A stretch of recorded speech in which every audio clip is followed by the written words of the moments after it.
Casi 500 españoles mueren fusilados por las tropas francesas tras la revuelta popular del 2 de mayo de 1808 en Madrid. La terrible noticia se extiende por España.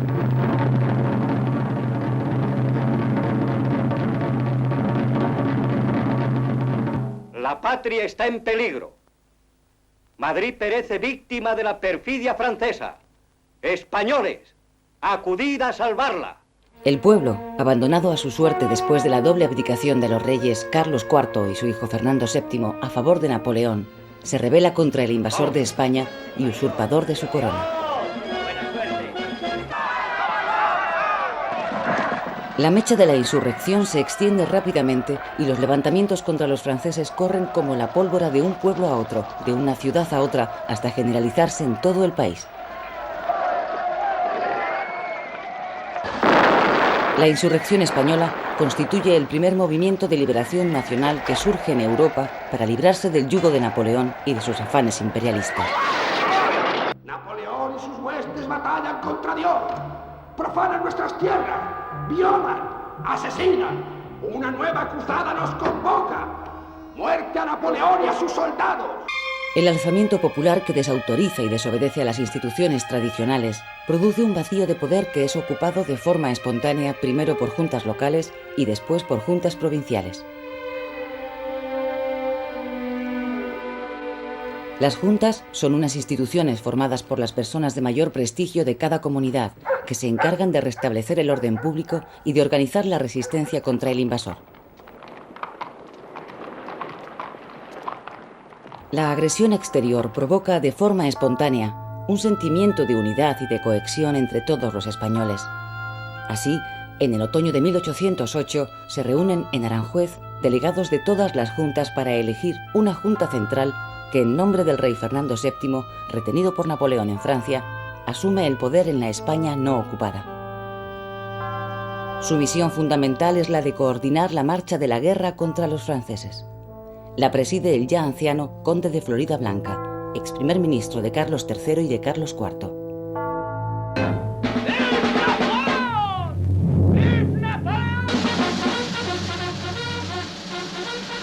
El 19 de julio de 1808, en Bailén, se celebra la primera batalla en campo abierto entre franceses y españoles. Los ejércitos franceses cuentan en España con algo más de 100.000 soldados divididos en varios cuerpos. Su objetivo, según el plan trazado por Napoleón, es ocupar rápidamente todo el país. El encargado de invadir Andalucía, el general Dupont, es el que se enfrenta en Bailén a las tropas españolas mandadas por el general Castaños. ¡Adelante! ¡Por España!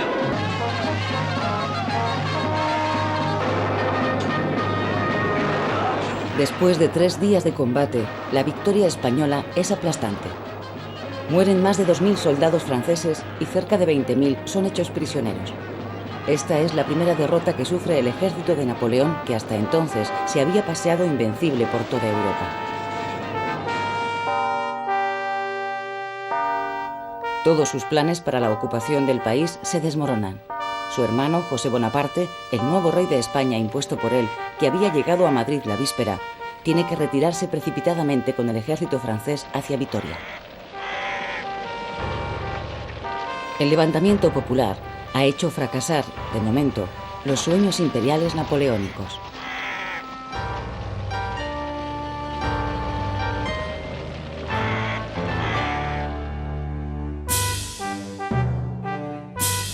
En noviembre de 1808, Napoleón en persona llega a España al frente de un gran ejército de 250.000 soldados con la intención de ocupar militarmente todo el país y de situar a su hermano definitivamente en el trono. En Burgos despliega a sus tropas por toda la península y él personalmente se dirige hacia Madrid. ¿Podemos comenzar, Sire? El avance de las tropas imperiales es contundente y audaz. En Somosierra, a las puertas de la capital, espera el ejército español con 8.000 hombres para intentar impedir su paso. Napoleón, mediante una táctica arriesgada, lanza contra la artillería a uno de sus mejores regimientos de caballería, formado por 150 jinetes polacos que siembran el desconcierto entre los soldados españoles, que son finalmente derrotados. El camino hacia Madrid queda libre. Señores, el sol de Austerlitz ilumina nuestro camino. ¡Viva el emperador! ¡Viva! ¡Viva el emperador! Napoleón entra en la capital sin encontrar apenas resistencia. Toma posesión del Palacio Real y repone en el trono a su hermano José.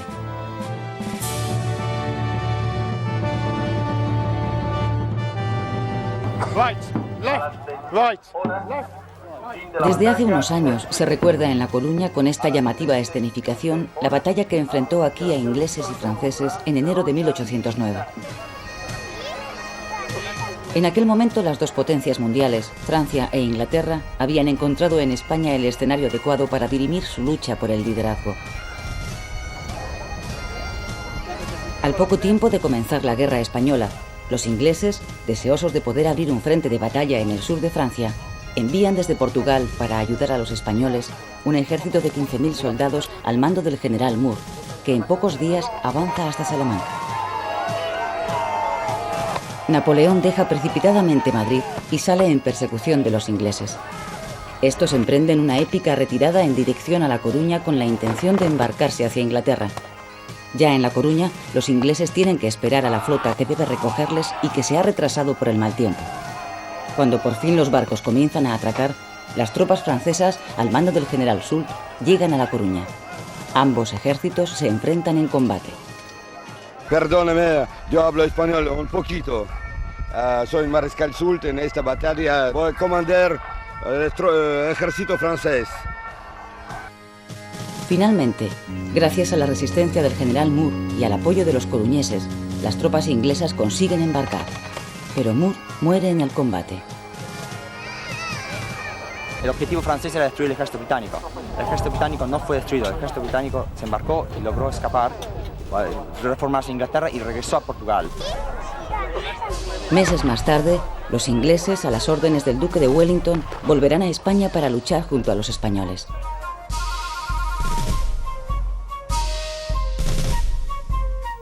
El avance de los ejércitos napoleónicos es imparable. Solo algunas ciudades, como Gerona y Zaragoza, se oponen heroicamente a la ocupación francesa.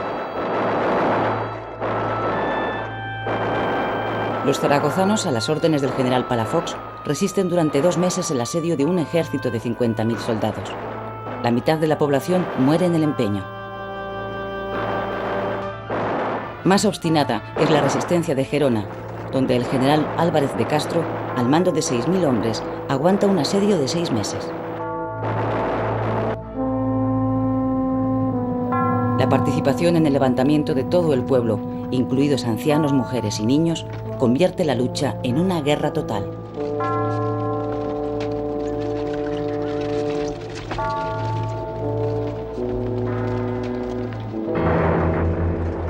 ¡A la carga! Con la victoria francesa en la batalla de Ocaña, en noviembre de 1809, se desmoronan las últimas posibilidades del ejército español. La ocupación del país es casi total.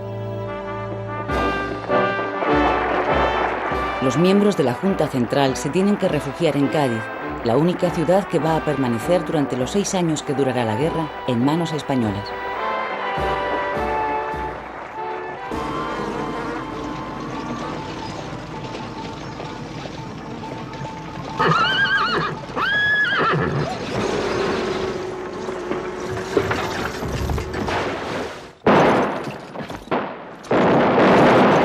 Tras la derrota y el desmoronamiento del ejército español, la resistencia patriótica recurre para hacer frente al dominio aplastante de Napoleón a una nueva modalidad de guerra no convencional, la guerra de guerrillas.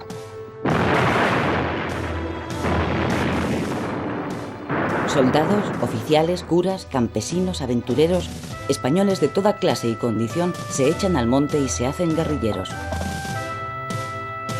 Algunos comienzan a ser populares entre sus paisanos, como el campesino Francisco Espoz y Mina en Navarra, el cura Merino en Burgos o el carbonero Juan Martín, más conocido como el Empecinado en toda la zona central.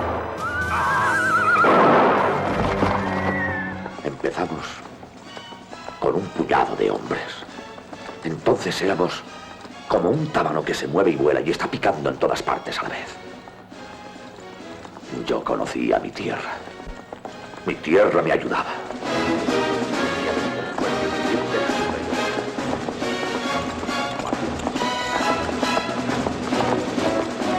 Agrupados en partidas, los guerrilleros se dedican a hostigar y sabotear a las tropas francesas, valiéndose del conocimiento del terreno, de la solidaridad del pueblo y del efecto sorpresa.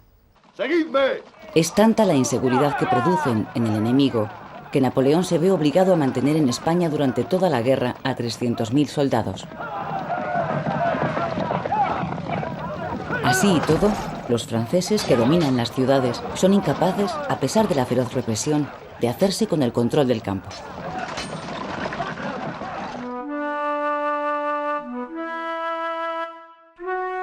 En enero de 1809, el nuevo rey José I, hermano de Napoleón, se establece por fin en la corte de Madrid.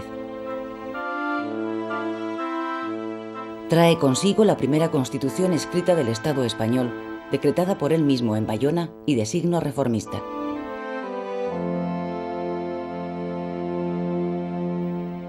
Cuando comienza su reinado tiene 41 años, es el primogénito de los Bonaparte, es un hombre culto y trae fama de ser buen gobernante. Viene de ser rey de Nápoles y está decidido a reformar y modernizar el país. Primer decreto, abolición de los derechos feudales. Segundo, supresión del Tribunal de la Inquisición.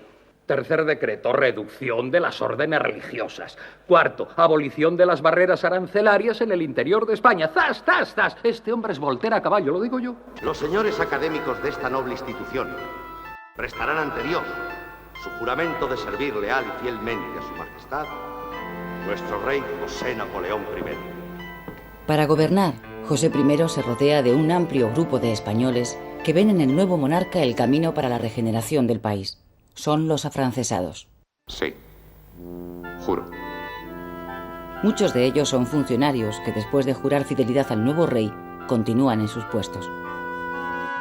Otros son intelectuales, políticos y militares de talante ilustrado y reformista que colaboran libremente con el rey impuesto por Napoleón porque lo consideran un mal menor comparado con los beneficios que puede suponer para el país. Es el caso del poeta Meléndez Valdés, del dramaturgo Fernández de Moratín, del militar Francisco Mazarredo, del exministro Mariano Luis de Urquijo o del banquero Francisco Cabarrús, nuevo ministro de Hacienda. Precisamente a Cabarrús está dirigida la carta que el jurista Melchor de Jovellanos escribe renunciando a entrar en el gobierno, ya que, como explica en ella, ha decidido sumarse a los patriotas. Quien deja de ser amigo de mi patria, deja de ser lo mío. España no lidia por los Borbones, ni por Fernando. Lidia por sus propios derechos, derechos originales, sagrados, imprescriptibles, superiores e independientes de toda familia o dinastía.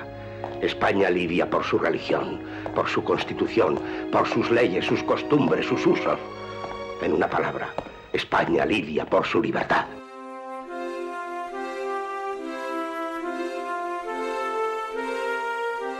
Nos vamos a ir un poquito para atrás un poco para atrás, vamos a irnos al principio del siglo XIX, Napoleón, eso sí lo habéis oído, ¿verdad que sí?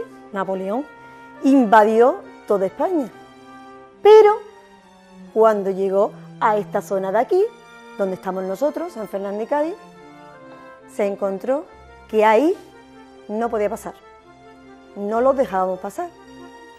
Acosados por los franceses, los miembros de la Junta Central se refugian en la isla de León, en San Fernando de Cádiz, un lugar rodeado de agua y prácticamente inexpugnable para un ejército sin flota. Vinieron todos para acá, se refugiaron aquí, y aquí fue donde pusieron la sede del Gobierno de la Nación. Pero más importante para nosotros, ¿sabéis dónde se metieron a vivir? Aquí, en el Colegio de la Compañía de María, en este colegio. En este colegio, la Junta Central, hostigada por las críticas y por las derrotas militares, se autodisuelve y traspasa el gobierno de la España no ocupada a una regencia de 5 personas con el compromiso de que sean convocadas las Cortes.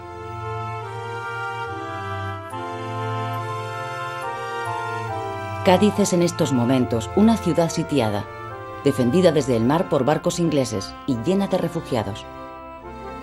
A la floreciente burguesía cosmopolita de la ciudad se han sumado funcionarios, médicos, abogados, clérigos, comerciantes, intelectuales de toda España, que hacen de Cádiz el centro político y cultural de la resistencia patriótica.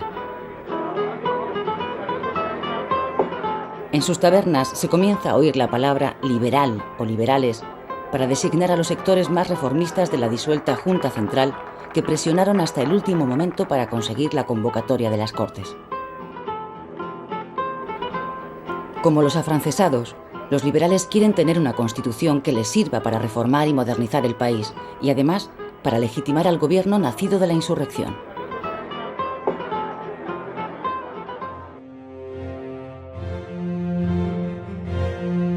Fórmula del juramento de las Cortes Constituyentes. ¿Juráis la santa religión católica, apostólica y romana sin admitir otra alguna en estos reinos? Sí, juramos.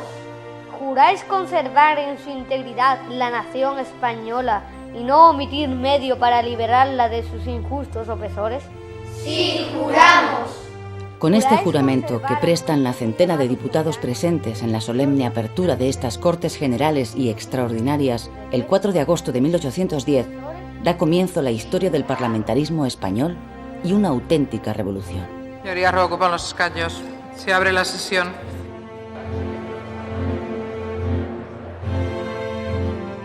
Lo primero que hacen los diputados reunidos en este teatro de la isla de León es proclamar que la soberanía reside en la nación, representada esta por las Cortes. La nación ha demostrado ser soberana al negarse a obedecer las órdenes de Napoleón. Pido la palabra, señor presidente. Todos los aquí presentes juramos en su día lealtad a nuestro soberano Fernando VII. ¿Cómo es posible proclamar ahora que la soberanía reside en la nación? A continuación, y después de reconocer a Fernando VII como su rey, las Cortes establecen la separación de poderes y asumen para sí el poder legislativo. Hasta ese momento había sido prerrogativa del rey la elaboración de las leyes. En las Cortes de Cádiz se produce otro hecho novedoso. Sus diputados son elegidos directamente por los ciudadanos que tenían derecho a voto y no como se había hecho hasta entonces por sus estamentos respectivos, la nobleza, el clero y el pueblo. Y allí donde la guerra había impedido celebrar la elección, los diputados son nombrados en calidad de suplentes. También las colonias cuentan con representación. El efecto inmediato de esta nueva forma de elección es que las clases medias urbanas se convierten en las protagonistas de estas Cortes y se alzan por primera vez con el poder legislativo. Desde el comienzo de los debates, los diputados se dividen en absolutistas o enemigos de las reformas y liberales o defensores de los cambios radicales. España desde los godos es una monarquía, electiva primero, hereditaria después, en la que el rey ungido, consagrado por la Iglesia, ha sabido ejercer la suprema autoridad sobre sus súbditos. Súbditos no, ciudadanos. Al año siguiente, en febrero de 1811, las Cortes cambian de sede. Se trasladan a esta iglesia, la de San Felipe de Neri, en la ciudad de Cádiz. Aquí continúan con su frenética actividad legislativa. Aprueban la libertad de imprenta, decretan la abolición de la tortura y la de todos los privilegios feudales, y comienzan a elaborar el proyecto de una constitución que es aprobada después de un año de debates en marzo de 1812. Las Cortes Generales y Extraordinarias de la Nación Española decretan la siguiente constitución política para el buen gobierno y recta administración del Estado. Artículo primero. La nación española es la reunión de todos los españoles de ambos hemisferios. Artículo segundo. La nación española es libre e independiente y no es ni puede ser patrimonio de ninguna familia ni persona. Artículo tercero. La soberanía reside esencialmente en la nación y por lo mismo pertenece a esta exclusivamente el derecho de establecer sus leyes fundamentales. Artículo cuarto. La nación está obligada a conservar y proteger por leyes sabias y justas la libertad civil, la propiedad y los demás derechos legítimos de todos los individuos que la componen. A lo largo de cerca de 400 artículos, la Constitución establece que la forma de gobierno de España es la monarquía parlamentaria. Reconoce a Fernando VII como rey constitucional, declara a la religión católica como la única de los españoles y suprime la Inquisición. La Constitución de Cádiz es promulgada el 19 de marzo de 1812, día de San José, coincidiendo con el 4º aniversario de la subida al trono de Fernando VII. Por este motivo, el pueblo gaditano la bautiza como la Pepa. ¡Viva la Pepa! Con la Constitución de Cádiz se hace realidad en España, de una forma pacífica, el triunfo de la burguesía y de su programa político, el liberalismo. España es, tras los Estados Unidos y Francia, el tercer país del mundo en recoger en su Constitución los principios democráticos de la igualdad y la libertad de sus ciudadanos.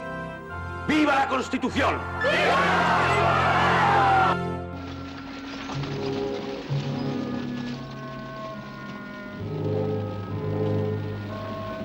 Mientras tanto, la guerra continúa. La larga duración del conflicto, cerca de 6 años, sumada a su carácter de guerra total donde todo el pueblo, incluidos mujeres, ancianos y niños, se enfrenta al ejército napoleónico, produce en ambos bandos episodios de crueldad inaudita.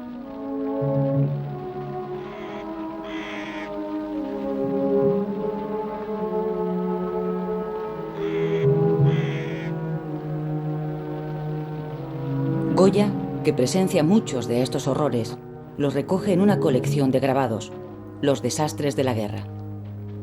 Es la primera vez que un artista refleja la guerra sin gloria. En sus grabados, que dan testimonio de la barbarie y de la guerra sin cuartel de los contendientes, no hay héroes, solo asesinos y muertos.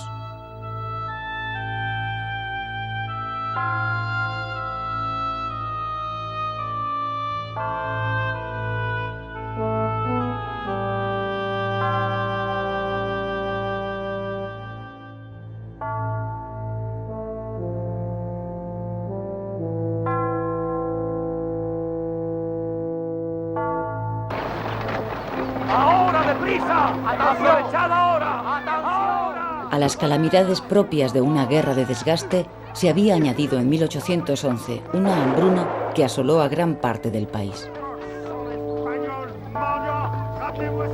En Madrid, las autoridades municipales tuvieron que establecer un servicio de recogida de cadáveres para intentar contener la propagación de enfermedades contagiosas. En esta guerra, España pierde casi 1 millón de habitantes. ¡Alto! Queremos ver a Su Majestad el Rey. Traemos un mensaje urgente para Su Majestad. Sigan. Nuestro ejército ha sido derrotado por el que manda Lord Wellington. Con la victoria obtenida por el ejército anglo-español en los Arapiles, muy cerca de Salamanca, en julio de 1812, los franceses sufren la derrota más severa desde la batalla de Bailén. Con ella comienzan a desvanecerse los proyectos para España de Napoleón, ahora más interesado en la invasión de Rusia.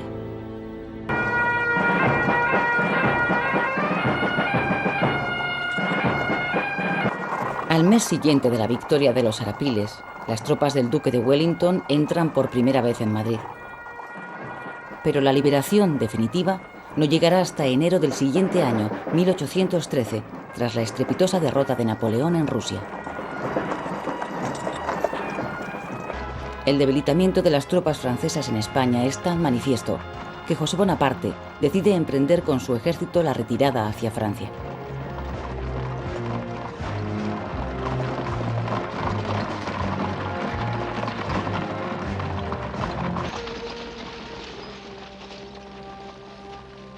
Poco antes de que las tropas francesas lleguen a la frontera, Wellington, al mando de un ejército de 100.000 soldados formado por ingleses, portugueses y españoles, les da alcance en Vitoria y las vuelve a derrotar.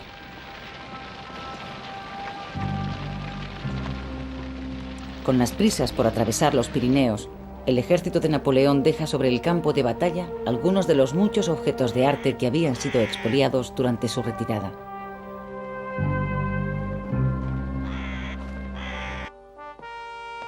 Su Majestad el Emperador.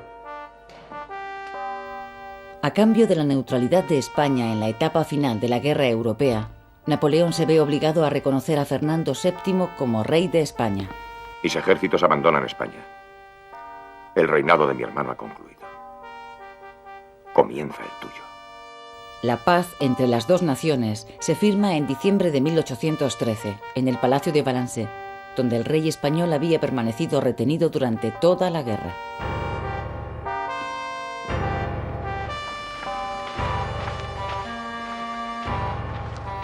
Detrás de las tropas de Napoleón, parten hacia Francia, al exilio, 12.000 españoles. Son los afrancesados. Este es el primer gran exilio de españoles que abandonan el país huyendo de otros españoles.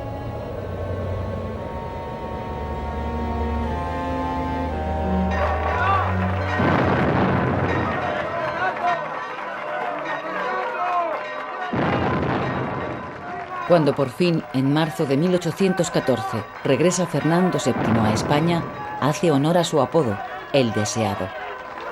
Todos desean su vuelta, aunque por diferentes motivos.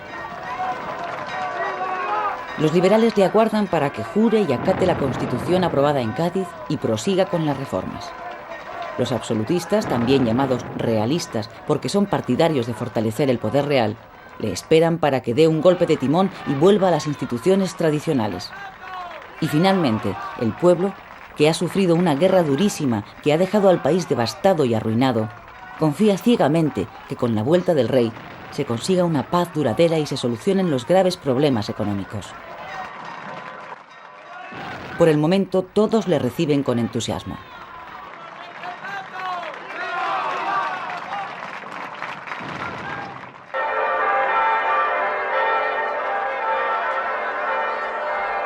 Después de haber recorrido media España en olor de multitudes, el 13 de mayo de 1814, Fernando VII hace su entrada triunfal en Madrid y la hace de nuevo como rey absoluto de todos los españoles.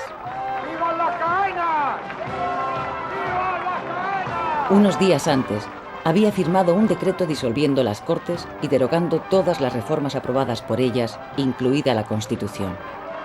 Con este golpe de Estado, recupera de un plumazo todos los poderes de un monarca absoluto.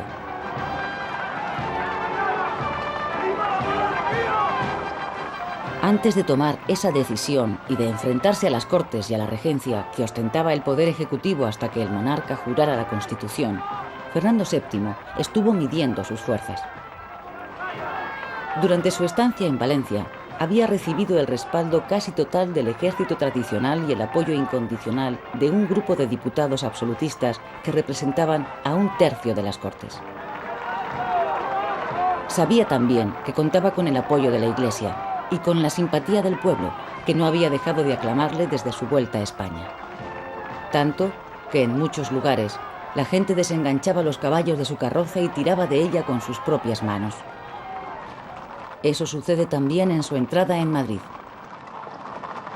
Los españoles dejan de ser ciudadanos y vuelven a ser súbditos. Dame tus papeles. Un libro de Voltaire, padre. Luego contra la pared. Inmediatamente después del golpe, el rey ordena la detención de los liberales más señalados. Algunos, como los diputados Agustín Argüelles o José de la Quintana, que se habían destacado en los debates constitucionales, son encarcelados. Otros muchos consiguen exiliarse en Francia, donde van a hacer compañía a los afrancesados. Detrás de los Pirineos se van a encontrar cerca de 30.000 españoles, los mejor preparados y más lúcidos con que cuenta la España de aquellos momentos.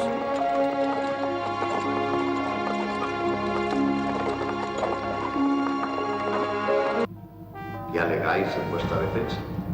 La vuelta a la monarquía absoluta supone también el restablecimiento de las viejas instituciones, como la Inquisición. El propio Goya es investigado por el tribunal. El pintor, sospechoso de haber simpatizado con los franceses, continúa a duras penas siendo pintor de cámara del rey.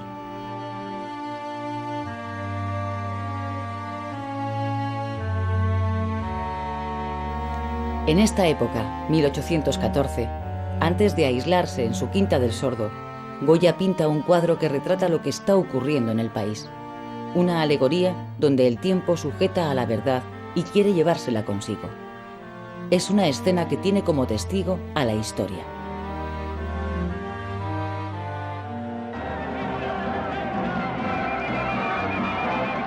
Durante la guerra con Francia, las colonias americanas también crearon sus propias juntas de gobierno y algunas, como las de Buenos Aires y Caracas, se radicalizaron y pidieron la independencia. Fue la burguesía criolla, los descendientes de españoles nacidos en las colonias, la que empezó la lucha por su independencia, aprovechando que España estaba defendiendo la suya frente a los franceses. Buscaban, sobre todo, el poder político de los territorios, que estaba en manos de los peninsulares, y la libertad de comercio con otros países. ¡Viva la independencia!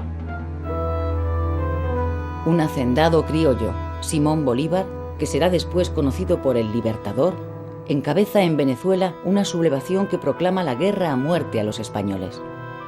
Sus primeros éxitos incomodan tanto al Estado como a la burguesía española, que ven peligrar la fuente principal de sus ingresos. El rey manda desde España, en 1815, un ejército de 10.000 hombres que de momento consigue detener la insurrección.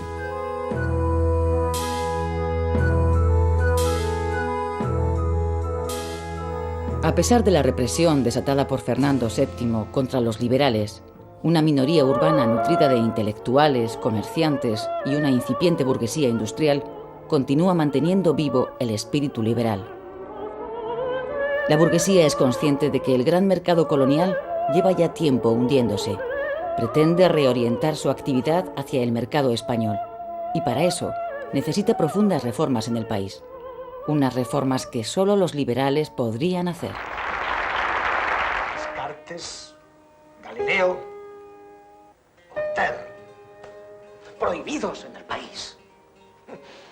Voltaire, porque ha contribuido al desarrollo del espíritu revolucionario en Francia, dice. Estarán de acuerdo conmigo, señores, en que España está en mala situación.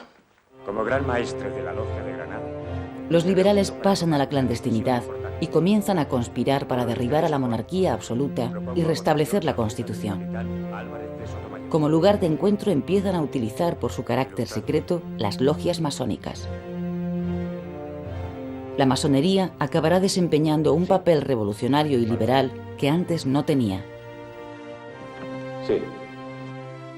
¡Viva el rey! ¡Viva! ¡Muera el que así no lo sienta y lo sostenga! ¡Muera!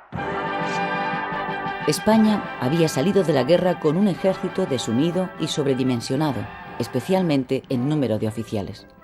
Porque durante la contienda había surgido un ejército nuevo, el de la guerrilla, que al terminar la guerra se incorporó al tradicional. Con la restauración absolutista de Fernando VII, la división del ejército español se hace evidente. Por una parte está el ejército profesional que apoya al rey, por otra el guerrillero, que está contra el monarca. La reducción de oficiales que lleva a cabo la nueva administración absolutista afecta sobre todo a quienes proceden de la guerrilla y quienes se quedan en el ejército son relegados a puestos secundarios. El descontento que eso les provoca acaba empujándoles al campo liberal, donde, incorporados a los engranajes de las conspiraciones, encabezarán los pronunciamientos militares contra la monarquía absoluta. En 1814, en Pamplona, se produce el primer pronunciamiento contra el rey. Lo encabeza el héroe guerrillero Francisco Espoz y Mina. Pero el golpe fracasa y él huye a Francia. Al año siguiente, en La Coruña, lo intenta otro héroe de la guerra, Juan Díaz Porlier. También fracasa y es fusilado. Tampoco lo consiguen y también son pasados por las armas el general Lacy en Barcelona y el coronel Vidal en Valencia. ¡Soldados! Venezuela y toda América os contemplan y esperan la paz. ¡Hija de la victoria! A partir de 1817, la situación en las colonias americanas vuelve a empeorar. La intransigencia de Fernando VII ante cualquier fórmula de autonomía enciende de nuevo la mecha de la independencia. Bolívar, el libertador, ha reorganizado sus tropas y después de liberar Venezuela, atraviesa los Andes y vence a los realistas en la batalla de Boyacá, consiguiendo la independencia de Colombia. Simultáneamente, otro gran líder independentista, el argentino e hijo de españoles José San Martín, después de proclamar la independencia de Argentina, también ha cruzado los Andes y ha liberado Chile. Ya prácticamente solo queda por caer Perú, el gran centro del poder español en Sudamérica. En España se prepara un envío de tropas para hacer frente a los insurgentes. ¡Soldados! España vive a merced del poder absoluto y arbitrario del rey Fernando, que en su día declaró nula la idolatrada Constitución de Cádiz. ¡Soldados! ¡Gritad conmigo! ¡Viva la Constitución! ¡Viva! ¡Viva Riego! El pronunciamiento de Rafael del Riego ante las tropas que estaban esperando para embarcar hacia América tiene lugar en el pueblo sevillano de Las Cabezas de San Juan, el primer día del año 1820. Cuando el golpe está a punto de fracasar, se suman a él un grupo de oficiales de La Coruña. A partir de aquí, se van sucediendo en cadena los levantamientos militares por todo el país, hasta empujar a Fernando VII a aceptar la Constitución de 1812 y a aplicar las reformas aprobadas por las Cortes de Cádiz. Marchemos y yo el primero por la senda constitucional, fueron textualmente sus palabras. Riego, el primer militar que triunfa con un pronunciamiento, es homenajeado con un himno que lleva su nombre, el himno de Riego, que es declarado himno nacional. El himno a la ley. Soldados, soldados, la patria nos llama la ley. Juremos por ella vencer, a vencer o a morir.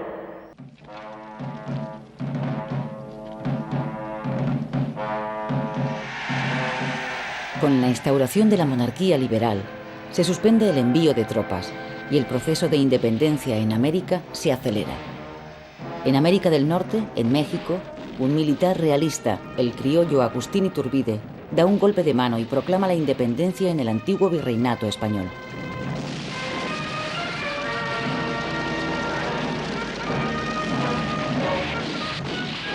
En América del Sur, la independencia se culmina en la decisiva batalla de Ayacucho, en Perú.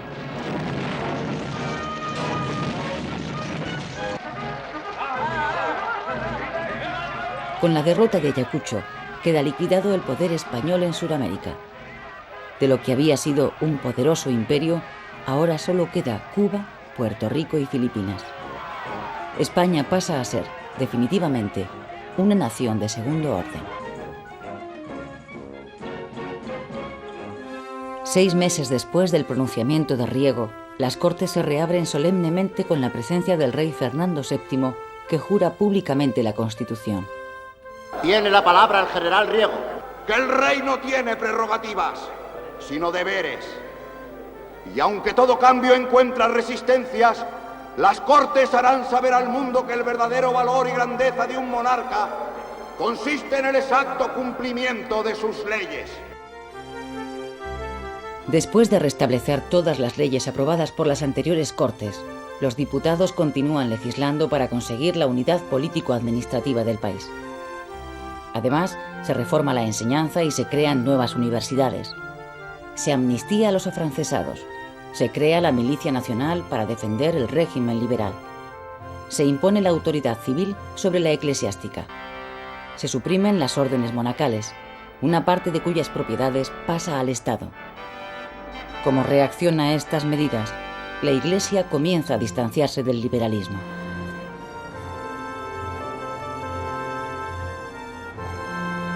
¡Silencio! ¡Silencio! La aplicación de las reformas discutidas en las Cortes provoca la escisión del bloque liberal en dos grupos, los moderados y los exaltados. Para los moderados la revolución ya se había producido, y para los exaltados el proceso revolucionario solo acababa de comenzar. Yo no veo la libertad como una vacante furiosa, recorriendo las calles entre hachas y alaridos. ¡Esto es intolerable! ¡Constitución o muerte! ¡Constitución o muerte! ¡Vivan las calles! Enfrentados a los dos grupos de liberales están los realistas, también conocidos como los serviles, que defienden la autoridad absoluta del rey. ¡Esto va a acabar como el Rosario o la Aurora!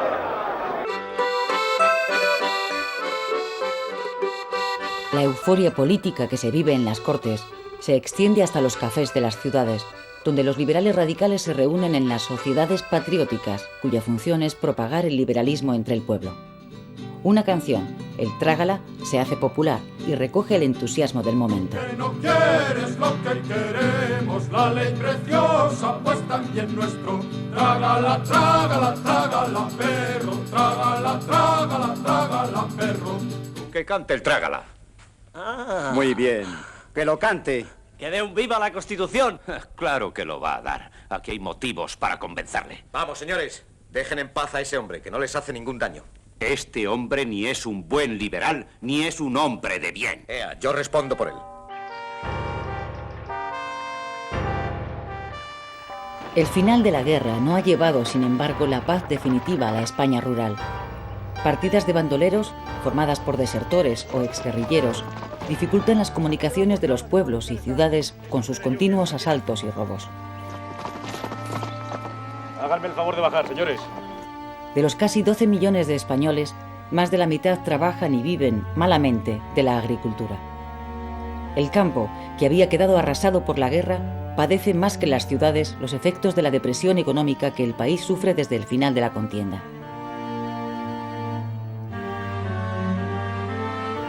Mientras los precios de los productos agrícolas bajan sin cesar, los arrendamientos de las tierras se mantienen y llevan a los campesinos a la miseria, y de paso, y en razón de su descontento, a la causa realista.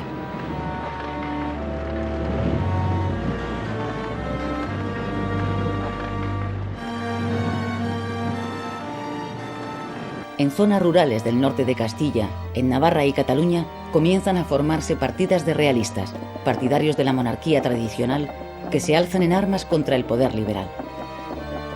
Se echan al monte y allí vuelven a fabricar artesanalmente la pólvora que necesitan para hacer estallar una nueva guerra civil. Utilizan tácticas de la guerrilla y en algunos casos las partidas están mandadas por antiguos guerrilleros, como el cura Merino. Cuentan además con el apoyo de la Iglesia, que definitivamente ha roto con los liberales. Esos son los discípulos de Lutero y Calvino. Esos son los traidores a la religión y a nuestro rey. Esos son los que han perseguido a los realistas, a los reales, sometiéndolos a trabajos en las cárceles y robándoles sus bienes. Esos son los que quieren trastornar el orden y vivir como bestias. ¡No dejéis uno vivo! ¡Degolladlos a todos!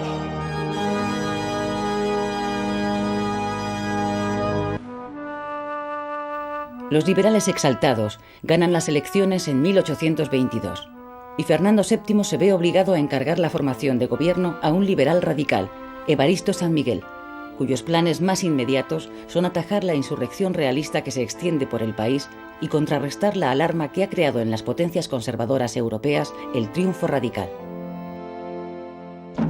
Un año más tarde, en 1823, España es de nuevo invadida por un ejército francés. Son los 100.000 hijos de San Luis. Se les llama así porque los envía el tío de Fernando VII, el rey francés Luis XVIII.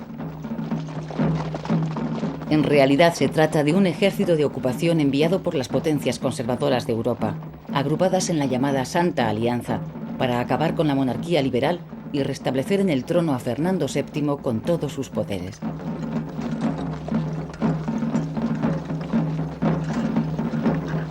Sin encontrar apenas resistencia, el ejército francés, dirigido por el duque de Angulema, consigue su objetivo: devolver el poder absoluto a Fernando VII. El gobierno liberal ha durado 3 años y en su caída apenas ha contado con el apoyo popular.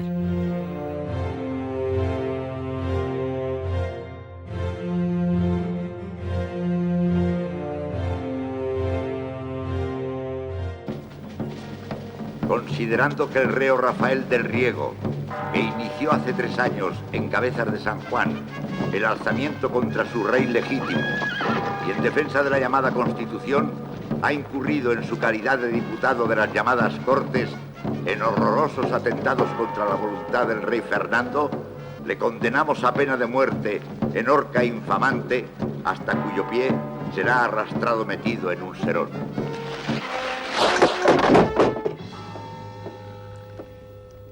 La revolución liberal es aniquilada mediante la represión.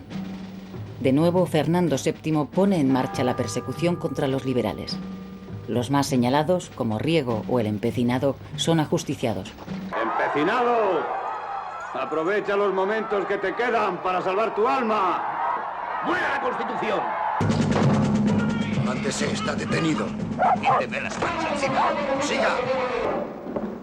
Para llevar a cabo la represión de una forma sistemática y organizada, se crea la policía, que nace para sustituir a la Inquisición en su labor depuradora. Mientras las cárceles se llenan de detenidos, otros muchos españoles parten de nuevo hacia el exilio. A los exiliados se suma por decisión propia Francisco de Goya.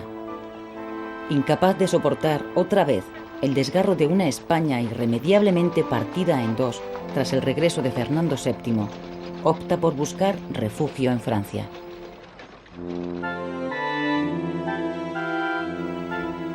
En las paredes de la que había sido su casa, queda como un presagio su visión del trágico destino de España.